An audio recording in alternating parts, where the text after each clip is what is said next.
I woke up this morning with my mind set on freedom. Woke up this morning with my mind. I'm going to teach a little history, and then Allison's going to talk about what we got today. How many of you all seen the movie Lincoln? Raise your hand if you've seen it. If you haven't seen it, you need to go see it. It's got a few omissions, but it's a lot better than anything you ever learned in school about what went down in the end of the Civil War in 1864 and 1865. Learned a lot from it. As you know, those of you who saw it, that was about the 13th Amendment that ended slavery. Nice, short, sweet statements that slavery will be no more anywhere in the United States or any place the United States runs, period. Nice and simple. That was 1865, that passed. 1868, after the Ku Klux Klan began organizing, the Confederate Army generals and their privates turned in their gray uniforms for white sheets and hoods and went and began pulling black men. Remember, black women never got the right to vote till 1965, so I'm only talking about black men mainly as voters. But black men from 1866, as they began to start trying to vote and began organizing in the Union Leagues, they called them, they began a systematic act of white terror, we call it, the white terror period. Then they didn't have a bunch of tricks, they just used terror.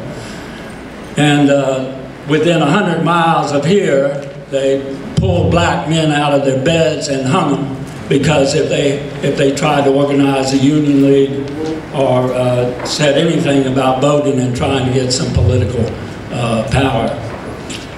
So that Governor Holden was the governor. He got impeached trying to get the Union Army to go up to Alamance County and Greensboro and places to protect black voters.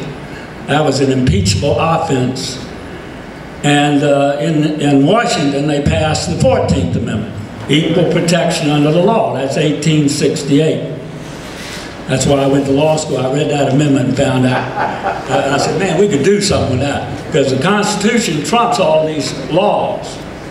You'll hear from Allison, if they pass some laws that violate the 15th Amendment or the anti-poll tax amendment, those amendments trump any laws that Mr. Tillis and Mr. Berger can dream up in this House. So in 1868, they passed the equal protection law, and then people began trying to organize some more, and they began both lynching and tricking. So the people who lost the war down here, they're sore losers. And they they always have two aspects to their repression. One is violence, stone cold racist violence. Yes. And one is tricking, using their old networks and everything to trick poor and working people. So in 1870, they passed the 15th Amendment. We call them the three Reconstruction Amendments. A quick way to remember is 5 years to fight the war, 5 years to consolidate the victories of the war. Here we are in 1870. I'm never going to get through my 6 minutes. But you'll see I'm going to jump fast. You got two to tell us what we need to be fighting next. So here, so in 1870, they passed a law that says nobody, that means Mr. Tillis and Mr. Berger, no states can abridge the right to vote, the sacred right to vote. And that amendment was for black people. That's right. It was a straight up amendment designed for the free people, free black men. Now for the next 38 years until 1898, black and white people began, particularly in the eastern part of the state, to develop voter fusion movements. And so the same forces that we're fighting against today gathered here in Raleigh with the Raleigh News and Observer and the old racist Democratic Party and came up with this idea that they would go to Wilmington, the largest city in the state, and they would teach these black and white people that were trying to develop a populist coalition, they would teach them a lesson that they would never forget. And on November 10th, 1898, they went in there with a machine gun. They killed hundreds, some people say 250, 300 black men, almost all. They ran out of Wilmington and up into the northern parts of the east. White and black people and their descendants are still there. That's right. And they destroyed the fusion movement. Now I want to just jump up to the 60s. Mr. Zellner and I and other people worked in. We came back and tried again to begin to develop these coalitions and began to develop voting rights, and we got the Voting Rights Act passed. But what I want to leave you with today is, in those fights, literally thousands of people were jailed, beaten up. Bob he was beaten really badly in jail. Stand up, Bob. Some people I haven't met yet. Everything still works, though. We were in Kentucky. We got our house dynamited. This thing is a violent. It's a violent reaction to the possibility of poor and working people coming together to fight. And I just want to end by doing one thing that I learned from my Latino sisters and brothers. I'm going to just list off 6 or 7 of the martyrs who were killed, and I want you to say presente after that. And I want you to remember, when we get mad and we get upset with Mr. Tillis and Mr. McCrory and Mr. Berger and Mr. Stam, it's because this is in our hearts. We watched our brothers and sisters get killed and beaten up and jailed. And we know, and we've taken the time to read the history. It's not just the ones in the 60s. It started in slavery and it's worked all the way up. Millions of people have given their lives for this right to vote. Let me just list a few of them. Medgar Evers. Presente. Martin Luther King. Oh, yeah. Sammy Young. Presente. James Chaney. Presente. Mickey Schwerner. Presente. Andrew Goodman. Presente. Thank you. Presente. So it's important, as Al laid out for us in this briefing, we have to remember the history so we know where to fight and why we're fighting. Because what's happening now is people are trying to change the history. That's right. That's what's important. How many of you picked up a copy of the Constitution? State copy. We deliberately gave that to everybody. Think real quick. Give me 25 seconds, because Al and I have been talking about this. Do you know, and this is important for the media that may still be here, I'm not sure, but do you know that in the state constitution, I forget what section it is, Jane, that in 1868, they wrote in that constitution that you could not pass a state law that was in contradiction to the federal law. All right. So when we're challenging voter ID, this stuff, Al just said, what, 15th Amendment? It doesn't just say deny, it says abridge. Right. So anything you're doing to abridge, though you may vote on it here, That's right. you can't pass laws here. But our own state constitution says that. That's right. That violates the federal. That's right. That's right. Federal Trump state. Federal Trump state. So we just want to brief. That's why we got to mobilize and get people clear about what's going on, and that's why we fight. My name is Allison Riggs, and I'm a voting rights attorney with the Southern Coalition for Social Justice. The battle to ensure that every North Carolina citizen has the right to vote is not a relic of the past. It exists and continues today, and one arena in which it does is voter suppression laws. Voting is a fundamental constitutional right. It is not a privilege. Laws that make it harder for people to vote only breed cynicism and distrust in the system. They don't create integrity in the voting system. No eligible voter should have to pay to vote, whether it's a direct poll tax or an indirect assessment of various fees that it takes to get an ID in order to vote. Either of those act as an unconstitutional poll tax. Last year, the NAACP and other organizations fought this same fight. The General Assembly passed House Bill 351, which would have been one of the country's most restrictive voter ID laws. They fought a long and hard fight to get the veto and to sustain that veto in the General Assembly. And we've heard discussions from legislators and the press about voter ID this session. And I just want to make clear that voter ID isn't this one monolithic law. There can be different variations of it, and all of them create new burdens and new hurdles that make it harder for people to vote. There is no dialed down version, there is no watered down version, there is no compromise. It's all about making it harder for people to vote. So who is affected by these new laws that we're talking about? People who don't have driver's license in this state and across the country are disproportionately low income, suffering from poverty, the elderly, the disabled, and people of color. In a study done earlier this month, the State Board of Elections determined that 9.25% of all registered voters didn't match with the North Carolina DMV driver's list. In some counties, that was as high as 16%. It varied from county to county. And approximately 18% of North Carolinians are living below the poverty level. This isn't a coincidence. There's a significant overlap. And there are serious and pernicious implications for these exclusionary voting policies. The people who vote are the people who determine who gets elected and the people who determine the legislative policies that are enacted.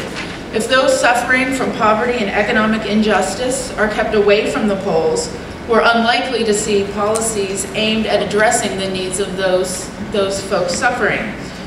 And in tough economic times, a law like this is completely unjustifiable. Regardless of the type of voter ID bill enacted, it's going to be very expensive. And this is money we don't have right now. This is money that could be used to ensure that people are receiving adequate medical care or reinvesting in our economy to create jobs. It's a zero-sum game. This is money we're not spending somewhere else. That's right. Voter ID costs money on a number of different levels. You have to give folks free IDs. This can cost millions and millions of dollars. You have to educate the public. You can't assume people are coming on election day and know what they need to bring. This costs millions and millions of dollars. You have to educate poll workers, and this costs hundreds of thousands, if not more. When you add an extra requirement for check-in on election day, you're going to create long lines. That's right. There's going to be confusion, and you're going to need more poll workers if you don't want people spending hours and hours in line. Yeah. So you have this law that is unnecessary and is completely expensive. Add on top of that discussions about reducing same-day registration and early voting opportunities. And what you've told the public is that one of this body's legislative priorities is to make life harder for people. Yes, it is. And that's morally and legally unjustifiable. Yes. Will welcome us. So let's welcome the Democratic leader.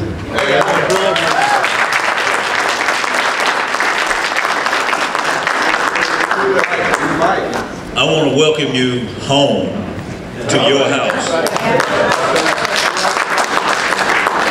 When Reverend Barber said that they were going to have this meeting and this conference, and Reverend Gatewood also joined in to say the HKonJ Coalition was going to participate, I had said that I would do whatever I can to assist to make sure your voice is heard and poverty is revealed in North Carolina. Very important to understand that the rate of poverty in North Carolina has increased over the last 10 years from 12% to 17%. And so we know that absent some change, that trend will continue. So we know the challenge is there, and you have the voice that's got to be heard in this system. You have to show up, you have to be there, you have to raise these issues along with your elected officials.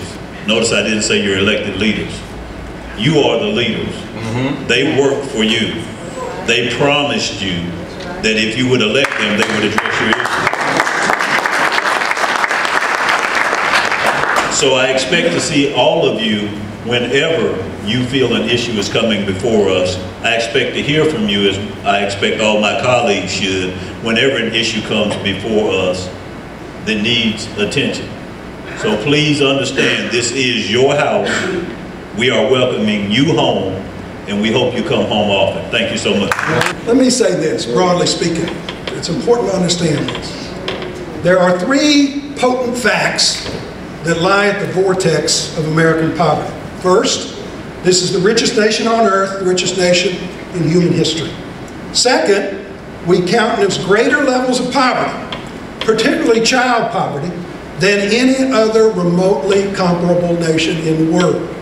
Third, Americans believe with resolute determination that the United States is the fairest nation, the most egalitarian, the nation most foundationally committed to liberty and justice for all on this or any other planet. It is possible to square much that collides, but you cannot square those three unyielding vectors. Try as you might, you cannot possess the greatest wealth, have the most intense deprivation, and still consider yourself the most benevolent and equitable. Yeah. Too imposing a set of contradictions. How do we manage it? Principally, we turn our gaze away from those locked at the bottom of American life. We limit the permissible field of vision. Maybe some of our kids are doing well, and their friends' kids and their families. The horizon bodes prosperous as far as we care to look. There may be those who face debilitating circumstance, who live beyond the purview on the other side of town, on the other side of the tracks, or the state, or the country. Perhaps they face challenges. Maybe they are even so pronounced that they give the lie to our boasts of equal dignity and opportunity. But we don't have to see it or acknowledge its existence. We rest undisturbed in more comforting predisposition. We remain untroubled by what is invisible to us. This invisibility marked in humiliating terms our recent state elections. Almost a fifth of North Carolinians live in poverty, a quarter of our children, 4 in 10 of our kids of color. Poverty rates dramatically rising in relationship to our sister states, and not a word was spoken of these matters in our gubernatorial race. A shameful truce between both parties. Our gubernatorial candidates sparred on every measure except how to lift Tar Heels out of poverty. There, mum was the word. 33% of the households in Robeson County last year were on food stamps, the third highest county rate in all of the United States. No one thought to mention it. 10 eastern North Carolina counties were labeled by the federal government persistent poverty counties, meaning at least 20% of their residents had lived in poverty every day for the last 30 years. That's right. No one seeking to lead us thought that that mattered. And in those same counties, the government could have easily said 150 years in a line dating directly back to slavery. Still, we are untroubled, as if we thought it unnecessary to be concerned with the plight of all of our people. But on January 15th, today, it's essential to remind that Dr. King asked, as I said, all of us to be maladjusted to these facts. John Kennedy warned in his classic inaugural address that if a free society cannot help the many who are poor, it cannot save the few who are rich. Because poverty, as we have witnessed, is not a number, a statistic. It is a draining of the body, a wound to the soul. And in a nation of great wealth like ours, it is a willing marginalization, an inflicted indignity that separates as it demeans, and we are required to stop it. Poverty, it has been proven with certainty, impedes education, directly restricting the life chances of our sons and our daughters. Poverty, we cannot doubt, directly diminishes our health, constrains our bodies. Though, as Dr. King again reminded, discrimination in access to health is the most odious of all. Poverty tears apart our families and our communities as fathers and mothers lose the capacity to perform the duties and offer the sustenance which is most central to the very core and desire of their existence. and whole communities suffer the terrors of violence and decline. So we come here to this house to remind and to place center stage. We come to remind of homeless vets by the hundreds, fresh from our nation's battlefields, living under bridges and in forests in hopeless desperation, in the richest and we could worry the most ungrateful nation on earth. To remind of the exploding food banks in Hosky, with embarrassed, employed, first-time users, so desperate to get food for their children that they camp out all night long midwinter to keep them from starving. And of the healthcare workers we met in Rocky Mount, who bend the rules they admit to put oxygen in their patients' homes, so it is tougher for electric companies to cut off power to their impoverished and incapacitated clients. And to recall the 70-year-old woman in Whitman driving a school bus every day, morning and afternoon, to get enough money and medicine to care for her stroke-disabled husband, the lazy poor. And the young, hopeful, brilliant black woman from Halifax County who graduated from Carolina, came home, couldn't find work, lost her house, and now fears she is losing the more vital battle to convince her young son against peer pressure that going to school is worthwhile after all. Or our Latino brothers and sisters working in long, brutal, back-breaking hours in our fields for $45 a day, except on days that they get nothing because their employers steal their wages. And we come here finally believing that the scourge of poverty is not a Democratic or a Republican issue or just a political issue. It is a foundational, constitutive moral charge. That's right. Poverty amidst plenty, we believe, is North Carolina's largest challenge, its greatest sin. It is not our natural God-given path. We have chosen it as a people or allowed it to be chosen for us, and we're required to change course. As Lyndon Johnson once explained, it should we defeat every enemy and double our wealth and conquer the stars and be unequal to this task, we will have failed as a people and as a nation. Because with a country as with a person, what is a man profited if he shall gain the whole world and lose his soul? Yes. When you see these lists, it is important that from the poverty tour, when we listen to people, the people said, not just us, the people said, these are the critical issues.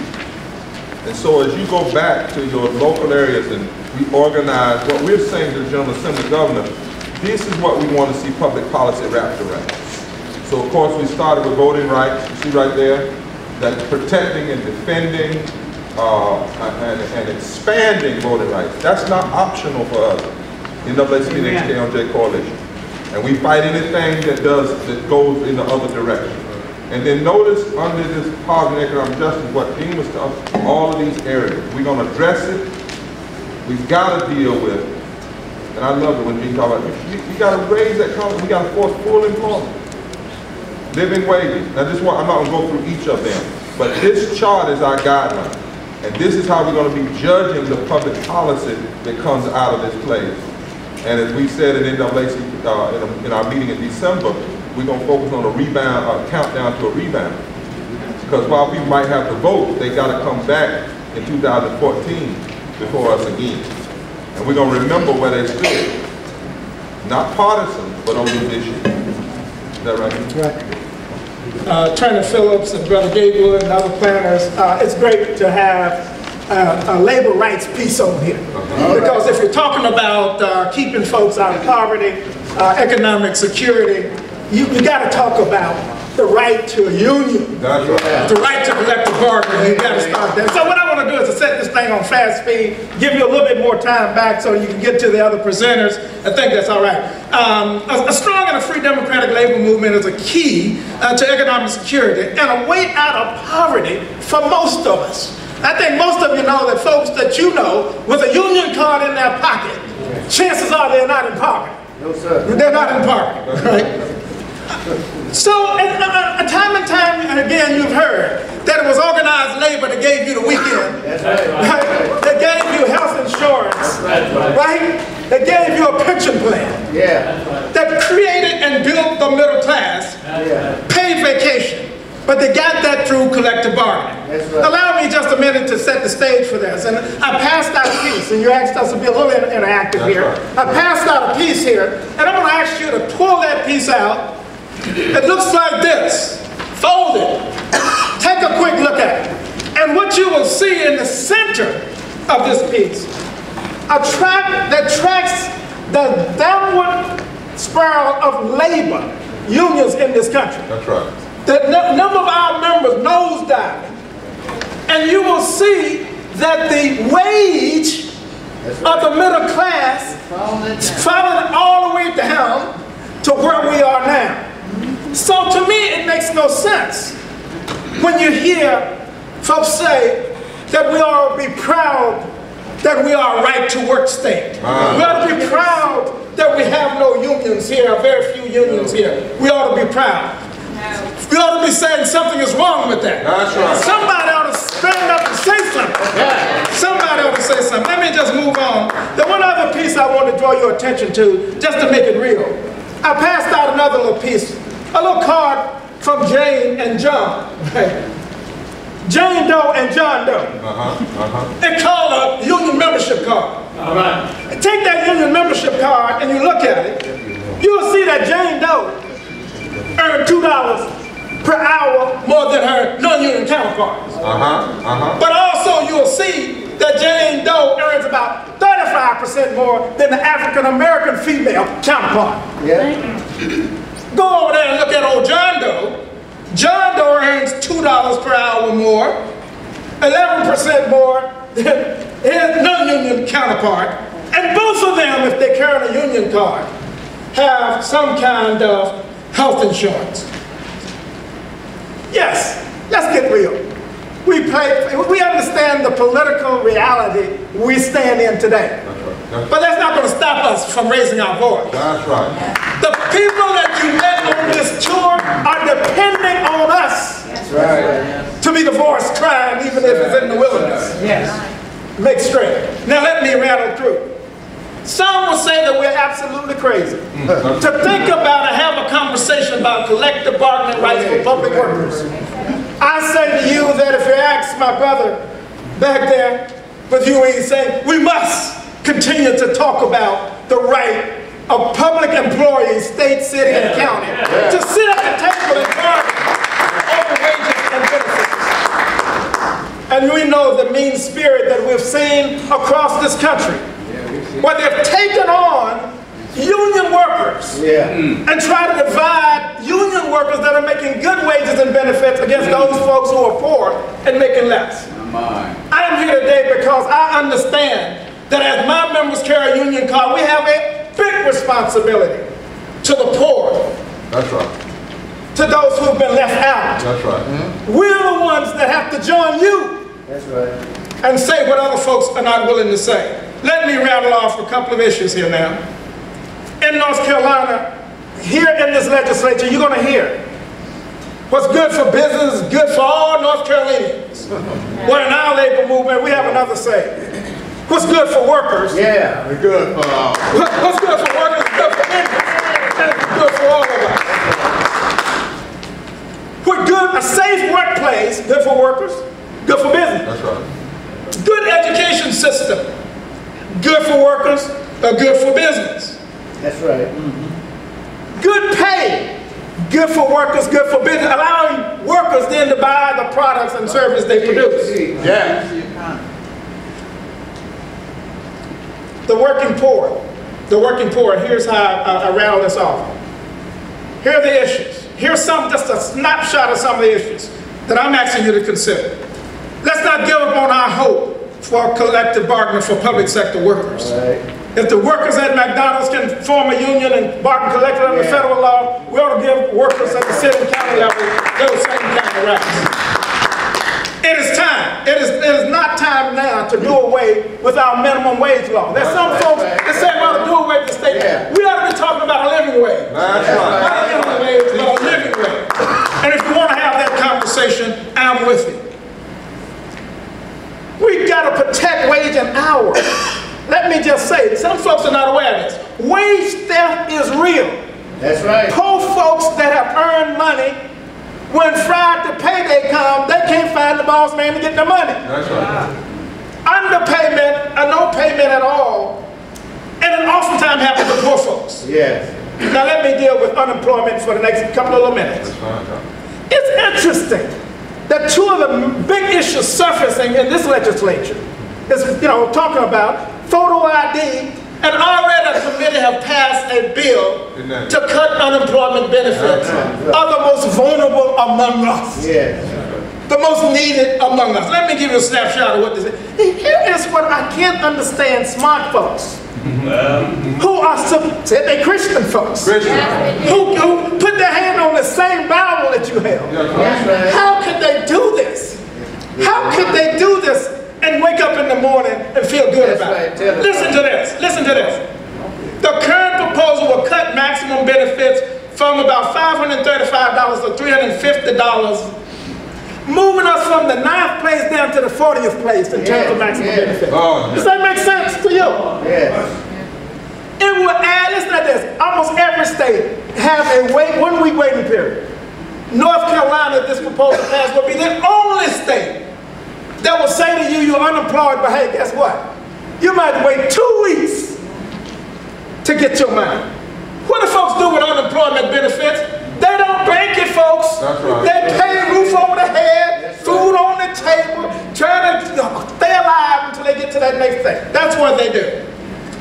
Turn 26 weeks. 26 weeks now that we are able to get, put it on a sliding scale, that you're lucky if you get 20 to 12 weeks. Does that make any sense at all? No. I'm saying to you that, and the tough part about this is the point you made, Reverend, that the folks who got the tax breaks, corporations, when time's good, they got Santa Claus came. Right. Yeah. Time and time again, oh, you don't have to pay the taxes. You don't have to pay it. No forward taxes. Right. And now they're saying, on the backs of unemployed, laid off workers, we will replenish this system. We will build this system again. Right. I say to you, it's not fair, it's not right. We're not going to be silent. Misclassification of workers certainly is an issue that we've got to deal with as we move down this road. Brothers and sisters, we've got a fight on our hands. We are not shutting down. We're not closing down. Those unemployed workers, people that are in poverty, people that are underrepresented, they're counting on us. And we must not go to sleep. Thank you. We're talking about health care, and I am the Associate State Director for AARP, but I'm also the co-chair of HKonJ. So good morning. I have with me this morning my colleague Mary Bethel, Director of Advocacy. So first let me say this, just in case you didn't know. AARP is one of the largest social change organizations in the state, with over 1 million members, 50 plus, here in North Carolina. And so how can we be concerned about health care without talking about the poor? Uh-oh. All right now.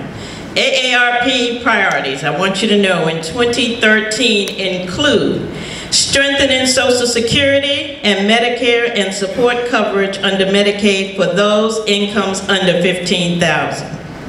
Expanding programs and initiatives that aid family caregivers and provide opinions for older adults to live in their home. Options. There's opinions on that too, but options. James Andrews said, how can we talk about poverty and not address the issue of health care? Yeah. We are advocating for a consumer-oriented health benefits exchange in North Carolina. Let me hear that. Health benefits exchange in North Carolina. We are informing adults 50 plus on the benefits in the health care law so they can participate. Let's say that, participate in the debate. We know you've heard a lot about the Supreme Court ruling to uphold Affordable Care Act. On the table is a fact sheet. I suggest please be sure and pick this up. It outlines key provisions that have already helped millions and will continue to protect us, such as you can get coverage even if you have a health problem. Your coverage continues even if you're sick. You are protected from sharp increases in your premiums because of your age. Under the Medicare benefits, 5.3 million people with Medicare Part D who hit the coverage gap saved $3.7 billion. Over 32.5 million Americans in Medicare used one or more free preventive services in 2011. But we also need you to understand that the court ruling also allowed states to decide on expanding Medicaid. So the issue of Medicaid expansion and health benefits exchange is in the hands of our leaders. Whose house is this? This house. All right. We fight. Yes, we do. Every day. And a decision has to be in place by October of this year. And you need to have a voice in that decision. And we do not have a lot of time. And my colleague Mary Bethel is going to explain that. And last, I want to say that AARP North Carolina is joining with other leaders across the state in the fight to hold down utility rate hikes. Yeah. I had to say that. And Rev done disappeared on me. The reason why I have to include utility hikes in this healthcare presentation, because why should our seniors be deciding on keeping their lights on, or having heat, or buying medicine? Yeah, that's right. You heard me now. Should our seniors be deciding to keep the lights on or buy medicine? This is it. AARP is dedicated to enhancing the quality of life for all as we age. Please take a moment, pick up the materials that are on the back table. I've left for you AARP's 2013 priorities, information on the healthcare law. Good. What does the healthcare bill mean to small businesses is on the table. So Mary, if you, we got a few minutes. This is very important. You need to hear from Mary Bethel. Thank you so much. Good morning. I'm Deborah's Cleanup Act. Just to offer a few comments about two issues that are before our General Assembly and our governor right now, where decisions have to be made regarding the implementation of the Affordable Care Act in North Carolina. You know, it's hard to believe that the Affordable Care Act actually went into law in March of 2010. And you know, a lot of water has been over the dam since then, but the Supreme Court did uphold the constitutionality of basically almost all the law. And you know, we are moving forward as a country. Now, there were reasons why we needed an Affordable Care Act. Fundamental problems that currently existed with our healthcare system. We have too many people who are uninsured. We had poor and uneven quality of care in our country. And we had rising healthcare costs that were going out of sight. So as a country, we had to do something. Now, the two big decisions, as Deborah already alluded to, that our leaders will have to make decisions on in the next few weeks and months are going to be whether or not what North Carolina does with what we call a health benefits exchange. Now, as we know, the laws requires most people to have basic minimum benefits of health insurance started in 2014. Well, to help people make decisions regarding their health care coverage, states were asked to set up what we call health benefits exchange. It's like a marketplace where you can go to get information about what's out there and then assistance in helping you select a plan that is right for you. Now, states have options. If a state chooses not to establish a health benefits exchange, then the federal government will do it for them. However, there's a third option that states can also do, and that is for the states to enter into a partnership with the federal government, and the states would do some roles and the federal government would assume some responsibilities also. Before Governor Perdue left office, she did support the notion of North Carolina having a partnership model. She did not basically say we're going to do this, but she did do a support letter to allow the states to apply for monies to begin to move in this direction. However, Governor McCrory and our legislature have to decide if North Carolina will move forward with this partnership. Now, if North Carolina does a partnership, there's two things that we will do. One is that we would manage the plans that would be offered in North Carolina at the state level. We also would do the Consumer Assistance Program, where you would have people that would help folks to navigate this process, help them understand what options are out there, and to enroll into a plan. So several states have chosen this option because they really don't have time to move at this point to probably establish their own exchange if they're interested in doing that. And quite frankly, the clock is ticking in North Carolina, and we probably don't have time to establish our state exchange by the time it needs to be in effect. Technically, people can start in October this year to begin to select health insurance to their plan. Now, the other issue that our state is going to be grappling with is the issue about Medicaid. We currently in North Carolina have 1.5 million uninsured people. If we expand Medicaid, it is projected that 500,000 of those individuals can receive health insurance. Now, one of the largest groups who currently does not have health insurance, does not qualify for Medicaid, are individuals over the age of 18 up to the age of 65. Because they're considered, if they don't have children, if they're considered children's adults, and that is not a category where people can qualify for Medicaid.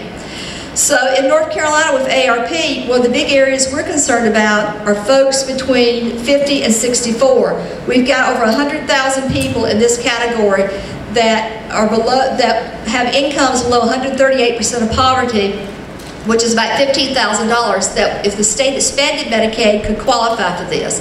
Now, this segment of the population are many folks that had jobs with benefits and lost their jobs and lost their health insurance, and now they are in a bind and really need to have coverage. So if North Carolina moves ahead with expansion of Medicaid, for 3 years the federal government picks up 100% of the cost, the state share of the cost of this Medicaid. So it would not cost the state one dime for the first 3 years. Now, if North Carolina does not move ahead, then we've got a problem is that people between 100% and 400% of poverty can qualify for subsidies under the exchange. But if we don't expand Medicaid, you've got this whole group of folks who have incomes less than 100% of poverty are not going to qualify for the subsidies and also are not going to be eligible for Medicaid. So you've got a big gap in coverage there for folks. So the other thing that North Carolina, if in addition to leaving a lot of money on the table, if we don't expand Medicaid, is the fact that hospitals are going to be taking a lot of cuts in payment. Because hospitals have been getting some assistance through Medicaid for uncompensated care. This is no longer going to be an option. So hospitals tend to lose a lot of money. The state can also draw down a lot of money to help pay for those services that previously had been funded at 100% of state money. So we're leaving a lot of money on the table, and we're leaving a lot of folks without coverage if the state doesn't expand. So you need to join AARP in the what? In the fight. Thank you all. Good morning. My name is Cynthia Marroquin, and I'm a member of the NC Dream Team. Sorry, I'm sorry. I guess it's good. All right. I'm here to talk to you about two very important issues in immigration right now here in North Carolina. On June 15, 2012, President Obama announced a new policy known as Deferred Action, also known as DACA. DACA provides essential benefits to qualifying immigrants, including protection from deportation. All right, thank you. All right. Okay, sorry, I'm new at this. Okay, so it includes protection from deportation for up to 2 years, work authorization, and depending on the state, a driver's license and in-state tuition. Yeah, well, North Carolina, it's not there yet, but we're working on it.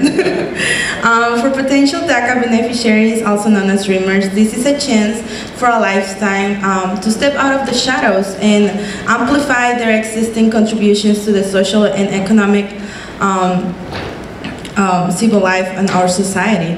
North Carolina, unfortunately, detracted from this tremendous progress, and rather than building off this significant and bold achievement, the state administration has decided to exclude DACA beneficiaries from the state tuition, and now it turns out that the NCDMB has decided to put on hold these licenses. So this is what happened right now.